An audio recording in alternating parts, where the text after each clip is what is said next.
Vous êtes en compagnie de Radio Taïwan International.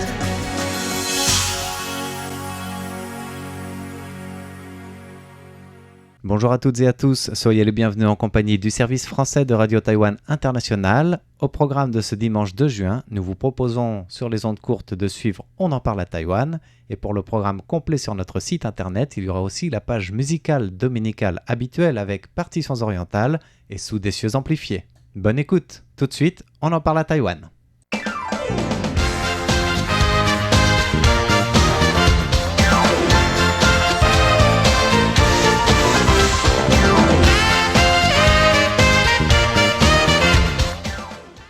Bonjour à toutes et à tous et bienvenue dans On en parle à Taïwan qui vous est présenté aujourd'hui par François-Xavier Boulet, Lisa Dufaux et Sasa. Alors aujourd'hui, de quoi allons-nous parler ? Alors moi je vous parlerai de la Nuit Blanche de Paris puisque c'est la première fois que Taïwan est invité par la mairie de Paris en 23 éditions de cette Nuit Blanche et c'est l'occasion aussi pour le bureau de représentation de Taïwan à Paris de fêter ses 30 ans en couleur. D'accord, je pensais que tu parlais de la Nuit Blanche à Taïwan parce qu'elle a eu lieu elle a lieu depuis quelques années. Mais oui, non, là vrai. c'est la Nuit Blanche en France. Oui, et elle a lieu justement ce week-end. D'accord, ok. Moi aussi, je vous parlerai de nuit, et plus particulièrement d'un animal qui est très actif la nuit, mais malheureusement, il n'a pas un très bon destin en ce moment. Alors, tu vas pas nous parler des chouettes ou des hiboux. Je vais vous parler d'un parc naturel dans le sud de Taïwan qui doit euthanasier des milliers de grenouilles qui sont envahissantes, qui sont des espèces envahissantes à Taïwan. Ah oui, Donc c'est moins on chouette. parlera un peu de ça. Un peu moins chouette pour elle, ouais. Ouais. Et du coup, on peut peut-être commencer avec mon sujet qui est un peu plus joyeux, on va dire. Bon, quoique celui de Fix est joyeux aussi, mais enfin joyeux. Je sais pas ça si c'est dépend vraiment. de quel côté Voilà, tu te c'est ça. situes. En tout cas, plus d'actualité directe liée à Taïwan. Oui, tout à fait. Enfin, je dis joyeux parce que c'était quand même une ambiance assez bon enfant malgré tout. Je voulais parler de l'ambiance lors des manifestations contre le projet de loi, qui n'est plus un projet puisque ça a été adopté, qui étend les pouvoirs du Parlement.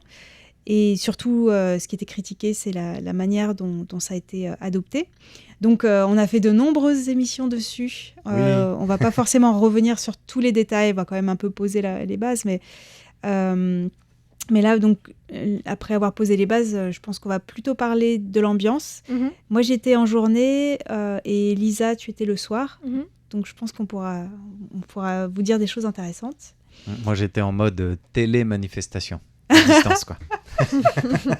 Tu nous diras si ça correspond à la réalité ou pas. Voilà. Alors, juste un petit rappel quand même. Le KMT et le TPP ont poussé une version presque tout de suite après l'investiture un projet de loi, presque tout de suite après l'investiture du président Lai Ching-te, qui n'est pas du même parti, donc il est du DPP.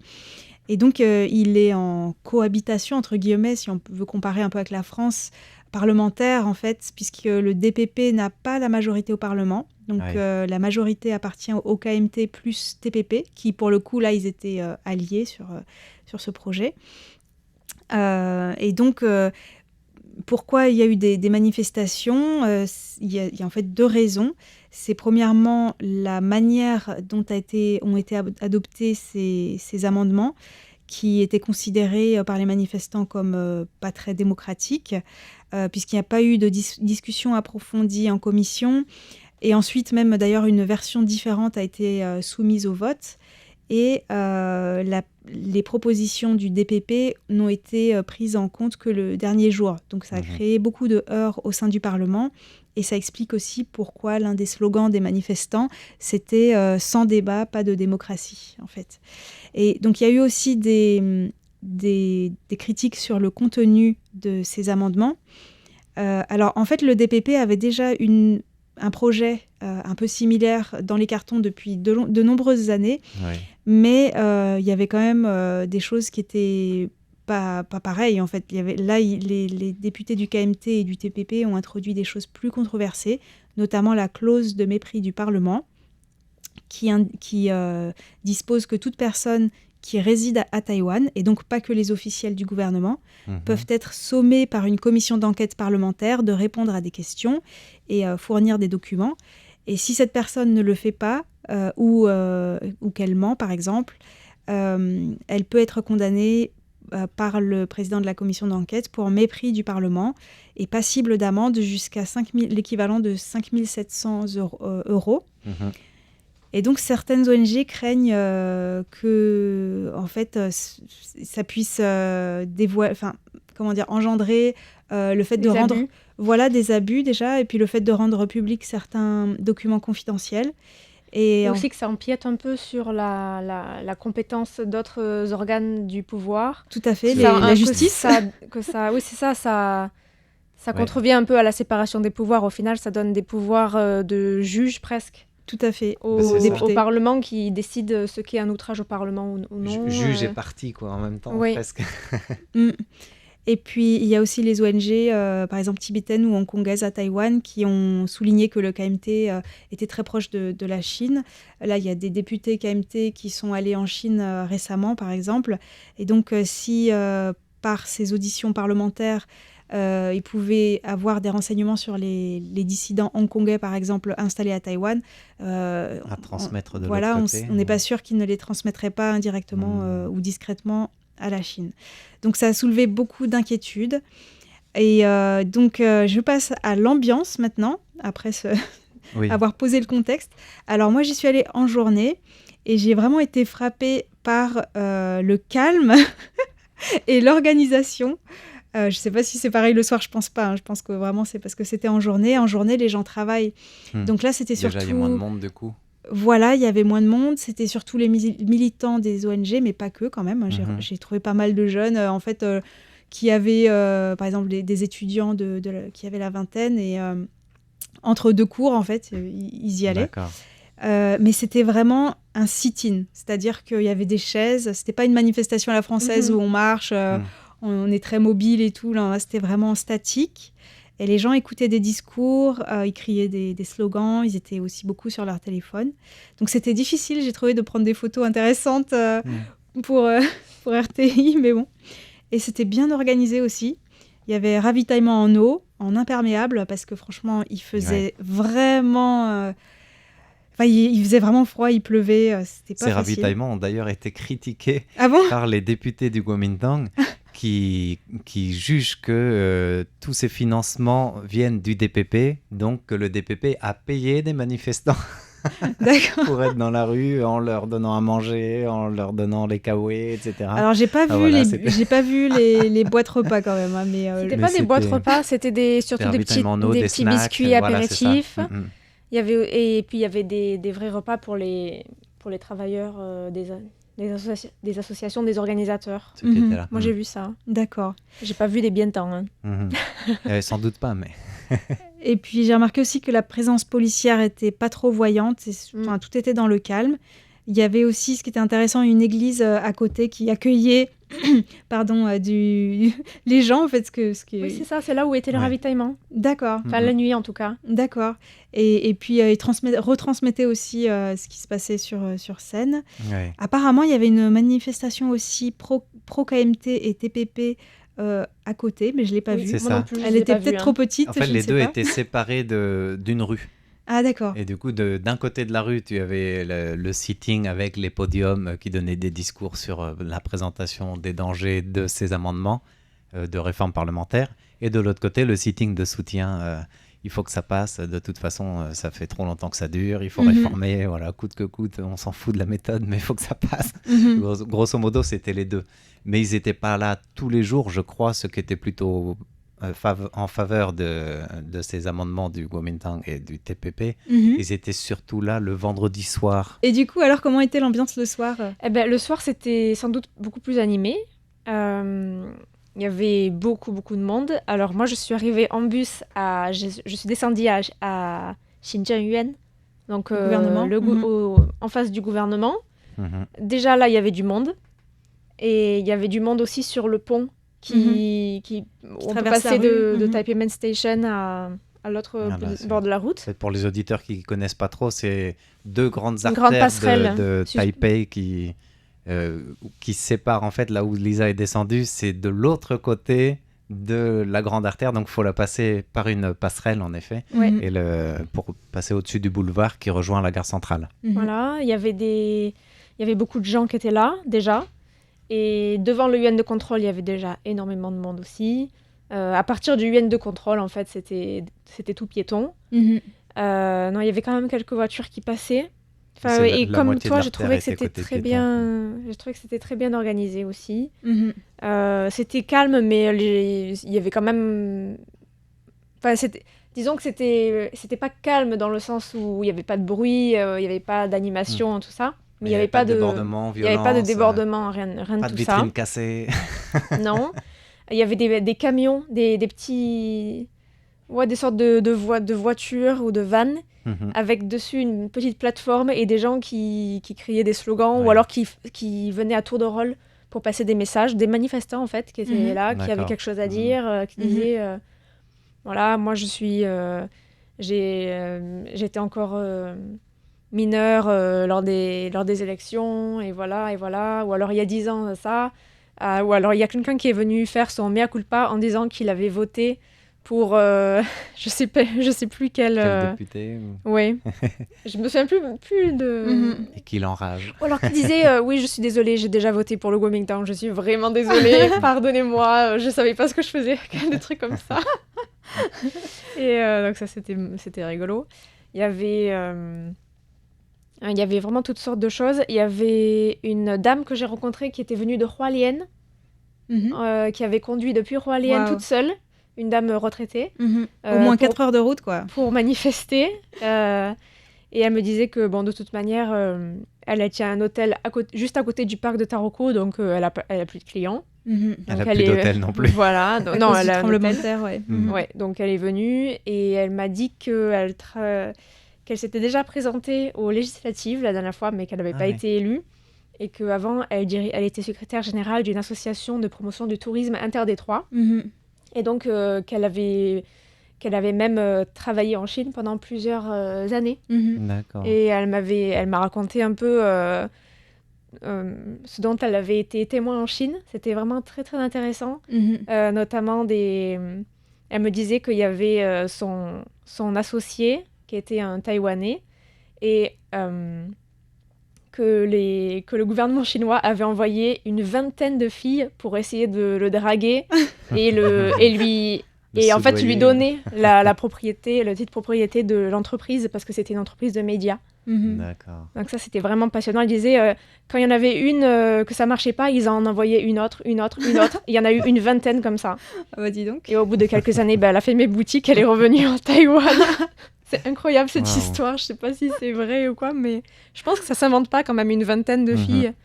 Mais c'est pas, tristement parlant, c'est pas si étonnant que ça non plus comme méthode. Voilà, c'est oui, pas on sait qu'il y a des choses comme ça qui se... Voilà. Qu'est-ce que j'ai vu d'autre ? J'ai vu un concert de cuivre, super. Ah oui, je l'ai entendu aussi sur Internet. Tu l'as vu à la télé ? Non. Ah, tu vois ? Qui chantait cette chanson de Mirochi FireX, qui est justement le jingle de la série que j'avais faite sur les tournesols. Ah oui. Et du coup, je voulais en fait faire un petit parallèle avec le mouvement des tournesols, mais je pense que faute de temps, ça va pas être possible. Mais c'est pas grave parce que je ferai une prochaine émission là-dessus, je pense, dans la série Taïwan dans toute sa diversité. D'accord. Pour continuer la série sur les tournesols. On écoutera avec hâte. Ouais. Ce que je voulais aussi dire, c'est qu'il y avait beaucoup de slogans intéressants. On voyait qu'il y avait certaines figures du KMT et du TPP qui prenaient particulièrement cher, notamment Huang Guochang. Un ancien, justement, porte-parole du mouvement des tournesols qui a un peu retourné sa veste et qui est maintenant député du TPP. Donc voilà, il y avait... Ceux qui le voient comme un traître, en fait. Oui, c'est ça. Il y avait plein d'images de lui, comme si on était à un enterrement, en fait. Il y avait sa photo comme dans un enterrement. Oui. Vous pouvez voir sur le site d'ailleurs. On va mettre la photo sur le site, oui. Voilà, ou alors j'ai vu une affiche très rigolote où on voyait... c'était une parodie d'une affiche qu'on peut voir parfois dans les rues à Taïwan, où il y a le dieu du sol, Tu Di Gong, où il y a écrit « Shen Min Sai Kan, Bu Ya Luan Diu Le Se ». Donc ne pas jeter, pas de dépôt d'ordures sauvages, les divinités vous regardent.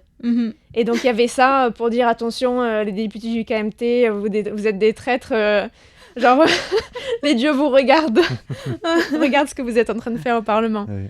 J'ai trouvé ça assez excellent.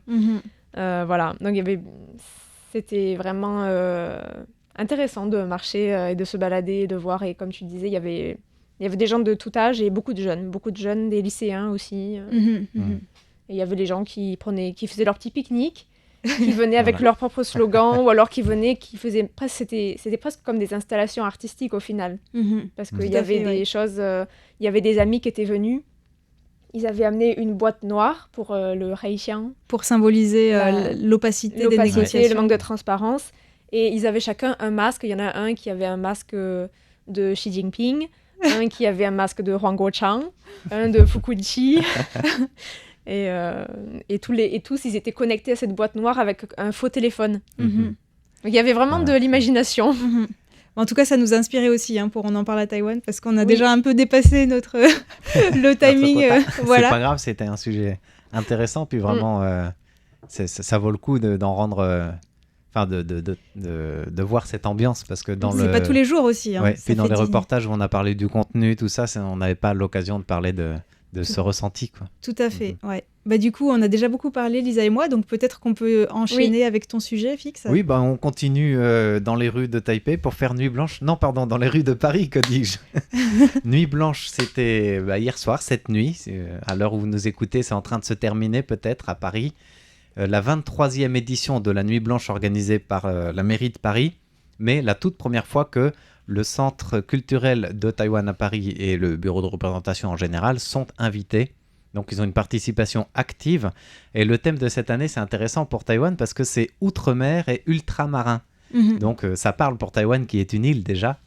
Et en plus, c'est les 30 ans de présence du bureau de représentation de Taipei en France. Donc ils ont pour l'occasion ouvert leurs portes et fait une grande célébration en son et lumière. Toute une soirée festive autour du thème Qiao. En fait, ça se dit Qiao, je pense, parce que c'est du taïwanais, la prononciation de ce rituel plutôt du culte populaire taoïste. Ça signifie festival, célébration. Et c'était pour marquer les liens d'amitié entre la ville de Paris et la représentation taïwanaise à Paris depuis 30 ans, donc 3 décennies, une performance musicale et spéciale confiée à l'agence de design Bito, qui est connue pour plusieurs prix sur la scène internationale, et surtout pour faire des spectacles immersifs par un jeu et des technologies de projection, de lumière. Donc c'est toute la cour intérieure du bureau de représentation de Taipei à Paris, donc à la rue de l'Université, si vous êtes sur place, qui est éclairée comme ça. Il y a des lumières, il y a des divinités, puisque ça représente un rituel de divinité traditionnelle qui apporte la bienfaisance, la prospérité et la paix. Donc tout ce que le bureau de Taipei sur place souhaite à la ville de Paris, mais souhaite aussi à sa continuation en fait de prospérité. Donc des couleurs taïwanaises avec des lampions traditionnels. On a l'impression que c'est quasiment un temple qui est reconstitué avec un porche de temple tout rouge. Les lumières changent. La musique est là aussi très traditionnelle par ses projections. Et on appelle les divinités à venir bénir, entre guillemets, prendre soin de la population et de cette cour intérieure, et donc de tout le bâtiment, quoi. Il y aura peut-être des auditeurs qui vont y aller et qui pourront nous faire un retour éventuellement. Oui, qui étaient sur place cette nuit, parce que c'est en train de se finir, mais Clément, peut-être, qui sait, oui. En tout cas, c'est intéressant de voir ça.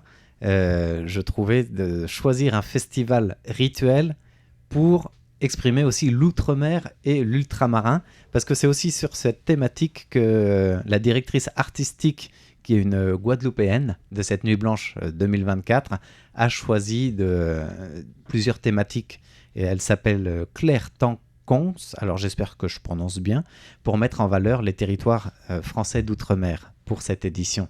Et donc il y a plusieurs lieux, plusieurs sites qui organisent toute cette Nuit Blanche autour de choix thématiques, et la ville de Paris a fait sa liste des 10 sites vraiment à ne pas manquer, spéciaux pour cette Nuit Blanche, dont le bureau de Taïwanais. Taipei Waouh. C'est est gentil, listé hein. dedans, donc ils sont super contents parce que c'est vraiment atypique la projection qui est proposée visiblement. Et en plus, il est aussi listé comme meilleur site accessible aux personnes à mobilité réduite. D'accord. Donc c'est comme une double médaille finalement pour cette représentation taïwanaise. Voilà, du coup Taïwan est vraiment présent en tant qu'île. Il joue sur ce rôle essentiel aussi, à la fois structurel et culturel de l'océan Pacifique. Donc il présente aussi toutes ces cultures autochtones, austronésiennes sur place pour cette nuit blanche outre-marine. Et il y a aussi donc pas des conférences, mais plutôt des dialogues un peu improvisés, libres avec le public francilien sur place qui est proposé dans le cadre de cette nuit blanche pour présenter. Et Taïwan joue un peu sur toute cette ambiance culturelle internationale à Paris qui va croissant avec objectif final les JO de cet été. Donc présenter aussi les Olympiades culturelles de Paris, présenter la présence taïwanaise artistique et culturelle qui sera à Porte de la Villette jusqu'au mois de juillet-août pour un grand pavillon Taïwan. Et c'est l'occasion de faire une petite pub sur cette présence qui est vraiment très active, comme le souligne d'ailleurs la directrice du centre culturel de Taipei à Paris, Hu Qingfang. Il y aura aussi la présence taïwanaise au Festival d'Avignon. Oui. Oui, Voilà. on en a parlé la dernière fois, je crois, on en parle à Taïwan On en a la parlé semaine récemment, dernière. ouais. Mais j'en ai parlé d'ailleurs. Et ils font escale à Paris, évidemment. Et moi, j'avais envie de terminer avec un petit mot sur l'agence Bito, BITO.tv, si vous voulez chercher sur leur site. C'est assez intéressant ce qu'ils font. Ils existent depuis 2013, donc c'est quand même assez nouveau comme agence. Mais il y a beaucoup d'agences de design qui percent assez vite dans le domaine. Et eux ils sont assez reconnus pour les innovations, jouer les technologies, mais aussi l'aspect traditionnel dans des éléments artistiques qui viennent incorporer. Et encore une fois, je disais, c'est rendre un spectacle immersif pour le public. Donc, il est assez actif avec de la réalité augmentée, avec des technologies qui font que le graphiste taïwanais Liu Kengming, qui fait partie de l'équipe, c'est même lui qui a fondé cette agence Bito, il a été décoré du prix présidentiel de l'innovation à Taïwan. Il a remporté un prix aux États-Unis, le prix du design IF, le Red Dot. Enfin, il a quasiment les prix les plus prestigieux dans son domaine en moins de 10 ans d'existence, quoi. Voilà. Et c'est aussi à lui qui ont été confiés plusieurs pavillons de Taïwan, notamment à la Biennale du design de Londres. D'accord. Et du coup, on va peut-être en entendre parler dans les médias français quelques jours après la Nuit Blanche. S'il y a des journalistes qui y étaient et si ça leur a bien C'était déjà plu, présenté en amont comme activité, notamment sur la page du ministère de la Culture, sur la représentation taïwanaise aussi. Mais dans les médias, peut-être qu'en effet, il y aura des échos. L'occasion pour nous de rebondir dessus. Et en parlant d'échos, on va écouter. C'est pas le type de grenouille que j'entends. Moi, j'aurais plutôt fait brekekekex quax quax. Ce genre de croix. Alors là, je n'ai jamais entendu ça. Mais en fait, c'est mon prof de grec au lycée qui m'avait dit chez nous, les grenouilles, elles font croix, mais en grec, on dit brekekekex quax quax. Et c'est vrai que ça fait quasiment tout le cri entier de la grenouille, quoi. Moi, je trouve que ça ressemble mieux. Ah ouais, j'avais jamais entendu ça. Voilà. Je sais pas s'il m'a berné parce que j'étais lycéen et en tout cas, tu buvais t'en ses souviens. paroles, mais je m'en souviens. Voilà. En tout cas, je trouve que cette grenouille a quand même un cri assez particulier. Oui, mais en fait, comme c'est un cri qui fait un peu comme ça, comme une vache. En fait. Un peu comme une vache ou comme un sorte de... Comment tu dis un bison? Non, pas un bison. Boule, c'est un taureau. Un taureau, ouais. Ouais, comme un taureau. C'est pour ça que son surnom, c'est grenouille taureau. D'accord. À bande. Taureau. D'accord. Ouais. Ah oui, c'est pas au niveau de pas au niveau de sa taille, quoi. Non, c'est plutôt, je pense, au niveau de son cri. Donc en fait, ce que vous avez entendu là, c'est une grenouille peinte de Malaisie. Son nom scientifique, c'est Calula pulchra. D'accord. Voilà, c'est une espèce d'amphibien, donc une espèce de grenouille, qui est présente dans plusieurs pays du sud-est asiatique, donc dans l'est de l'Inde, au Bangladesh, à Taïwan, en Chine, à Singapour, en Indonésie, aux Philippines, au Cambodge, enfin vraiment dans plein de pays. Et cette grenouille, elle est un peu particulière, c'est-à-dire qu'elle a le dos brun foncé, avec de chaque côté une large bande de couleur marron. Donc c'est ça qui... Ça lui donne aussi plutôt, son surnom. Plutôt doré un peu, enfin je sais pas trop comment décrire ça. Ocre, ouais. Voilà. Et les mâles ont une gorge noire. Et ces grenouilles-là, elles sont assez... Envahissantes peut-être, non? Oui, envahissantes, on va dire ça comme ça. Donc elles sont pas les bienvenues. En tout cas pas en trop grand nombre. C'est ça. En fait, elles sont apparues pour la première fois à Taïwan il y a 20 ans, à Kaohsiung. Et depuis, elles sont jamais parties parce qu'elles se multiplient, elles se reproduisent assez rapidement. Donc par exemple, à chaque fois qu'elles pondent, elles peuvent pondre jusqu'à plus de 5000 œufs en même temps. Ouais. Ah ouais, les bâtards vraiment... les cafards sont battus à plat de couture. Ce qui est vraiment énorme. Ouais, il n'y a peut-être pas assez de prédateurs là, effectivement. Et effectivement, en fait, elle n'a pas de prédateurs. C'est ça le problème. Oui, alors le problème, c'est que elles ont... comment on dit ? Quand elles sont menacées, elles se gonflent et elles sécrètent quelque chose de blanc assez collant qui dissuade les prédateurs. Et apparemment, ces sécrétions ont un goût assez désagréable, même si je ne suis pas allée goûter. On imagine. Je ne peux pas vous le dire, mais en tout cas, c'est ce que j'ai lu sur Internet. Voilà. Donc, c'est pas très toxique, donc c'est pas mauvais pour la santé, mais bon, apparemment, c'est pas très agréable. Et du coup, même les serpents, ils n'en veulent pas de cette grenouille. Donc, ce qui fait qu'elle n'a pas de prédateurs. Et donc, plus ça va, plus il y en a. Voilà, donc en fait, elle empiète sur l'habitat des espèces natives de Taïwan, des espèces endémiques. Donc, par exemple, les Rhacophorus arvalis, qui sont des petites grenouilles toutes vertes, toutes mignonnes, endémiques du sud-ouest de Taïwan. Elles sont menacées. Ouais. Et ces grenouilles-là, effectivement, elles mangent les mêmes choses. Elles mangent des moustiques, des petits insectes. Et même s'il y a beaucoup de moustiques à Taïwan, il n'y en a pas assez pour toutes les grenouilles. Donc ça pose effectivement des problèmes. Et le parc national de Taijiang, dans le sud de Taïwan, a dû en euthanasier plus de 4212 exactement depuis 2020 pour éviter qu'elles se reproduisent trop. Mais en fait, c'est pour les contrôler. Quand tu compares avec le nombre d'œufs qu'elles peuvent avoir, finalement, c'est pas tant que ça. C'est pas tant que ça. Ouais. Mais il y en a 4000 qui ont été euthanasiés, mais il y en a sans doute beaucoup plus. Oui, en fait. C'est pour essayer de réguler au moins, quoi. C'est pas vraiment les anéantir. Mais... Parce que de toute manière, même quand les animaux pondent, il n'y a pas tous les bébés qui survivent. Oui, tout à fait. Dans la vie sauvage, je sais pas, il y en a peut-être la moitié qui... Bref. Et donc, le parc est obligé de les euthanasier et en fait, ils sont obligés de les enlever à la main parce que c'est beaucoup... Il n'y a pas vraiment d'autres méthodes, d'autres techniques, de produits pour les enlever.